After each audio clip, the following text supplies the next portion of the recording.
So what makes Justin Baldoni tick? You know, we've seen his TED Talks. We've seen, how to be a better man. He had his Man Enough podcast. I mean, again, I've always said this.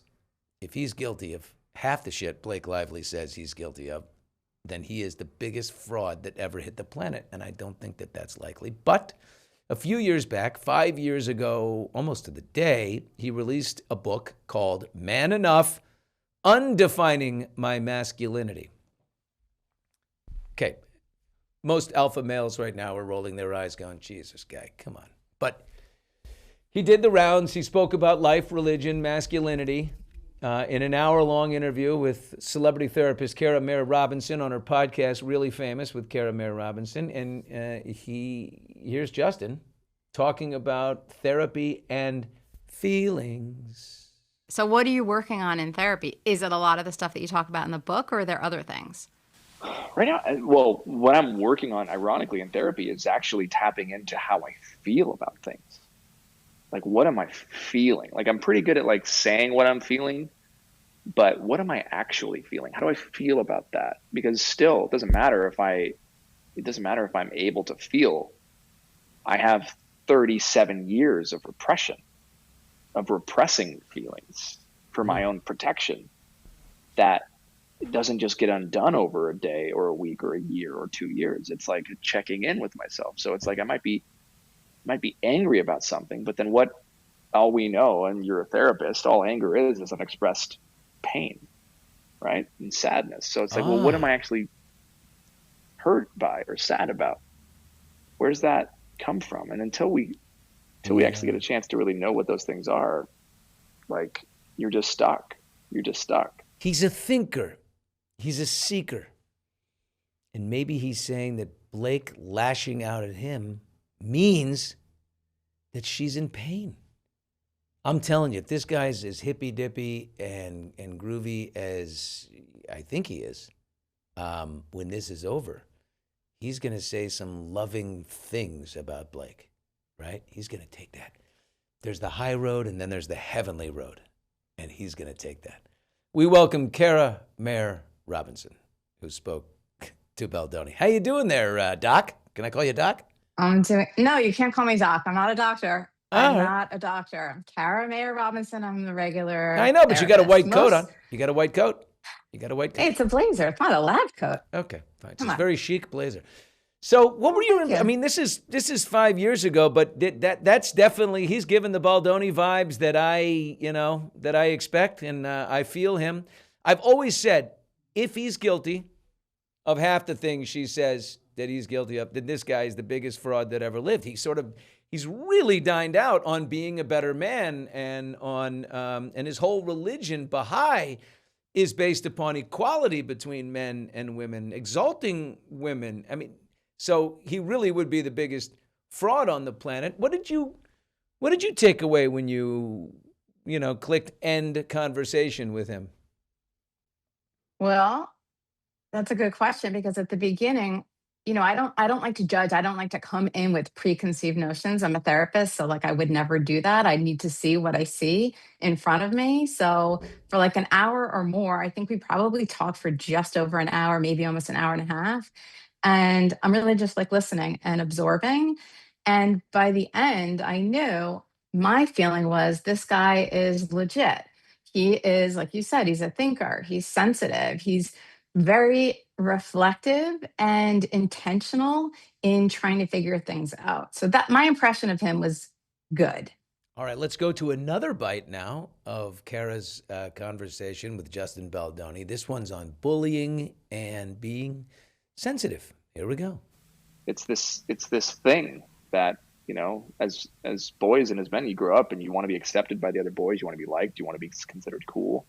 And then, you get tied to the goalpost or bullied and picked on. And then you find somebody who has a lower standing than you or smaller than you or something than you, then you can put down to build yourself up. Right. Yeah. So all we're doing is just perpetuating the cycle of abuse and bullying and harm. And it's got to stop at some point. For sure. We kind of use the word sensitive incorrectly, right? Do you remember writing that? Well, of course, you remember writing everything. Yeah, Wow. of course. 50 times over, I'm sure. This is what is interesting to me, Kara, is he's saying Baldoni is like he said it right there. I mean, like she basically, if you tied what he said then into what's going on now, that she preyed on him. She saw someone smaller and she saw someone weaker, and she was like, I'm gonna take. I think that's kind of what I'm taking away from it. But he's pretty articulate there. Yeah, I mean, that's what he has been breaking down for himself is, we grow up in society, especially boys, thinking you're not allowed to have feelings, you're not allowed to express your feelings, but you're really not even allowed to have feelings in the first place. So he, over time, started to realize that's probably not a healthy thing. And so he's worked hard to figure that out and send a different signal to people and probably to his kids as well. But yeah, so he even said to me on the show at some point, like, hey, the more vulnerable you are, the more you set yourself up for attack. And that is literally what happened with him. And when I think about all the things that he said or did with Blake, and I wasn't there, you and I were not there, we really don't know what happened, except I guess, these texts that you have been reading, they show you certainly some things about him that we didn't know at the beginning when like that first New York Times article came out. But when you see like those texts show that he really is sensitive and thinking about things. But yeah, so he allowed himself to be vulnerable with her.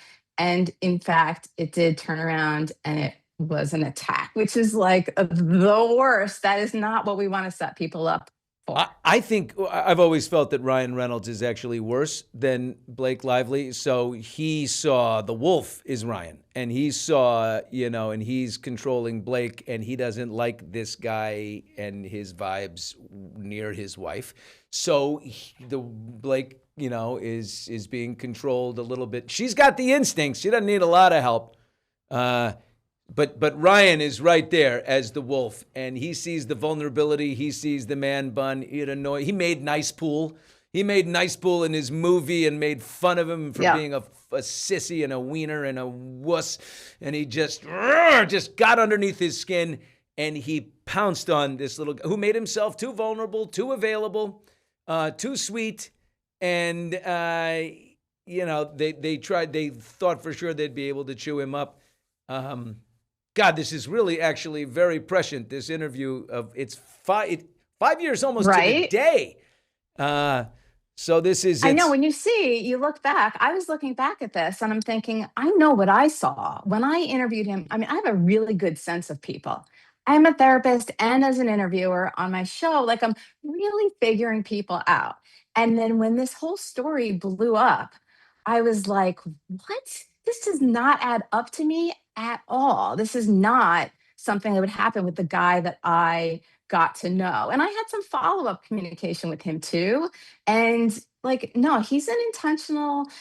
Again, I don't really know him personally, so I really don't want to completely come out and defend him like, oh, he never did anything. I don't know, but it just did not add up to me based on my interactions with him. Yeah. Okay. Let's get back into. Here's another clip. This one is on his religion, on Baha'i, which people don't understand. So, I get it. We don't understand things that are new. Kind of like Mormonism, but this is newer. So here we go. Actually, it might be older, but newer to us. We're all different chapters. All the religions are different chapters in one book. It's something called progressive revelation. The idea that there's one God. It's not a guy in the sky with a beard. It's not a man, not a woman. It's not a person. It's an entity. The idea that we cannot fathom as finite beings the infinite. We can't fathom a world with no time and space. We can't fathom something that can create the universe. We can't even picture the universe. The universe never ends. And the Baha'i faith believes that all the religions are one at its core, that God, for the beginning of time, before recorded history, has sent down messengers and teachers to help get the world, humanity, mankind closer to unity. And that the purpose of life is to develop all of the spiritual attributes of God, all of the things that we, without knowing it every day, we're developing, the things that we're developing when we get tested, when we get frustrated, when we get angry. It's really not scary. It's patience, actually love, kindness, compassion, empathy. What Baha'i is The Baha'i faith is basically, let's just synthesize all of the main religions and it's just put it under one tent here. And, there's one God, and he doesn't have a beard or a face. He's a spiritual entity. And it's for people who want faith and religion, but they don't want to splice hairs over, did Jesus walk on water? Was the actual Son of God? All that stuff. So it's really kind of light. There's nothing scary about it at all. I don't think. Yeah, I have a little theory. You want to hear what I'm thinking? Totally. I'm here All for right. it, as the kids say. All right, good. So, with Jenny Slate, and some people started to come out and say some things at a certain point about how he was a little creepy-ish, right, in these meetings and whatnot. So my theory is it's the religion kind of speaking, right? So his beliefs and his intentionality, wanting to welcome everybody, see where everybody is, get his finger on the pulse of what's what. I think that may be the religion speaking, like one of the practices. And I think, correct me if I'm wrong, I think you might know a little bit more about the background of this than I do. But I think that there was a meeting and he asked everybody to kind of report on where they were emotionally in the middle of that meeting. Do you know what I'm talking about? Yeah. No. He was doing Baha'i prayer circles and stuff, and they would do things like that. Remember when Tom Cruise did this? He had like Scientology tents. I think that's, everybody at Wayfair is Baha'i. It's a Baha'i company.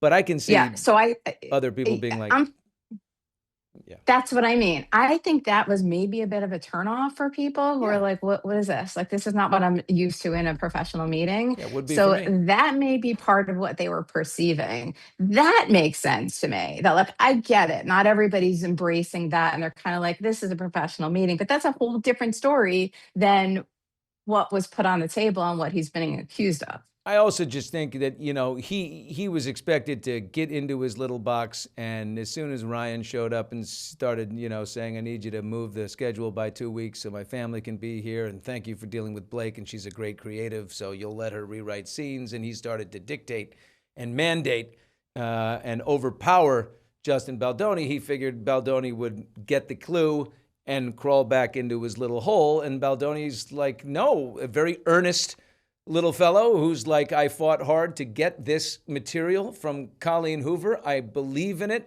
I want to write this. I want to change lives for women. I want to make the world a better place. He's just this bleeding heart guy who wouldn't go away and get back into your little hole. Get into your hole, you nothing Jane the Virgin little whatever. And he wouldn't do it because he wanted to be her friend, wanted to collaborate, he was open to the collaboration if she didn't, take it too far. And I mean, she would have been able to do all the things that she likes to do on movies. She really blew it with this guy.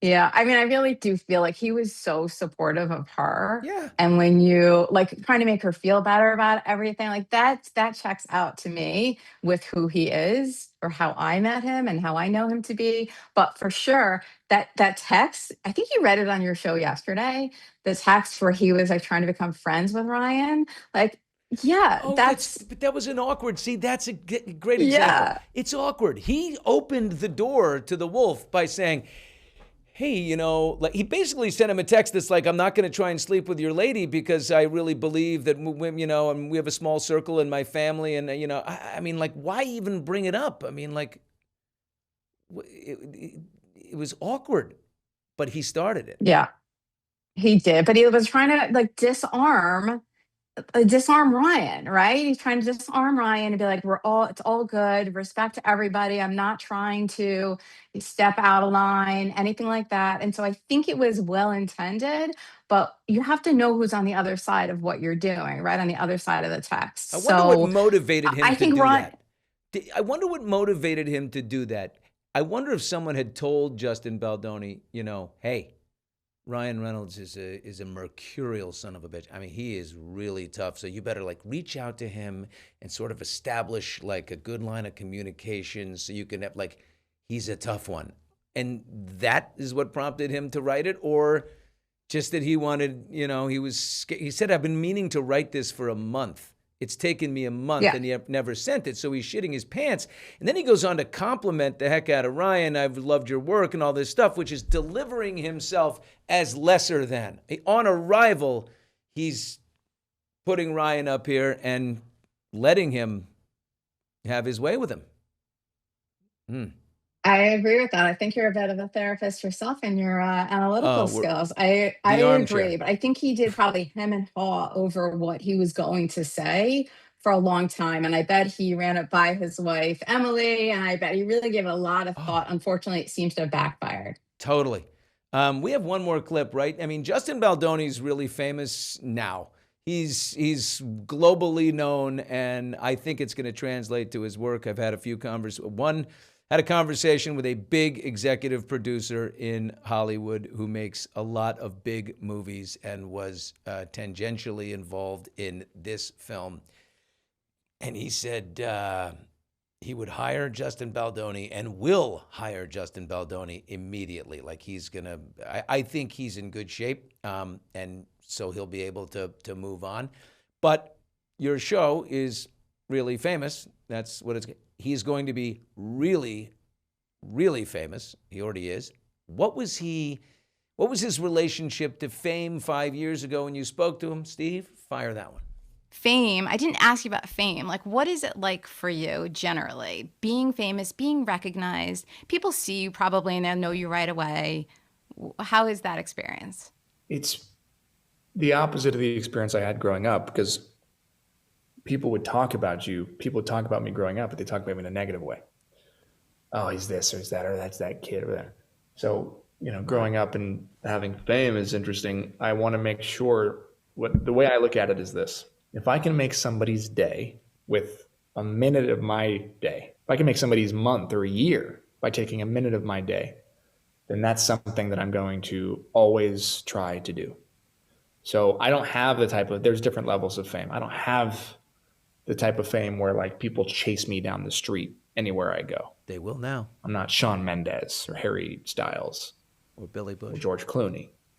But the people that follow me or that care about me, I mean something to them. And so I value that and I appreciate that. And so I always will try to make time for them. Oh, this has been fascinating. There might be a point in my life or someone else's life where This that has been becomes fascinating. Kara, this is so great. Here's the problem. This is what Meghan Markle faces and some other people is the authenticity question. This guy is so authentic. He is very authentic. I mean, you listen to him, you believe every word. When he says, if a moment of my time can uplift somebody who is stopping me or I can make them feel better, and I feel the same way. If anyone ever comes just from being, I'm not super famous, but I've been on television for 25 years. And if someone says, hey, absolutely. I mean, always. Blake sits in front of these Forbes forums and these movie audiences and talks, and nothing is authentic. She does not come off as authentic or kind or thoughtful of others. You're seeing why he won the court of public opinion, and it's not really, it's partially because she sucks, but he's actually a really nice, decent person. Yeah, he is the real deal. That's what I will say. And like I said at the beginning, like I'm intuitive. I can tell, I can smell it, if it's real, if it isn't, what somebody's struggles are.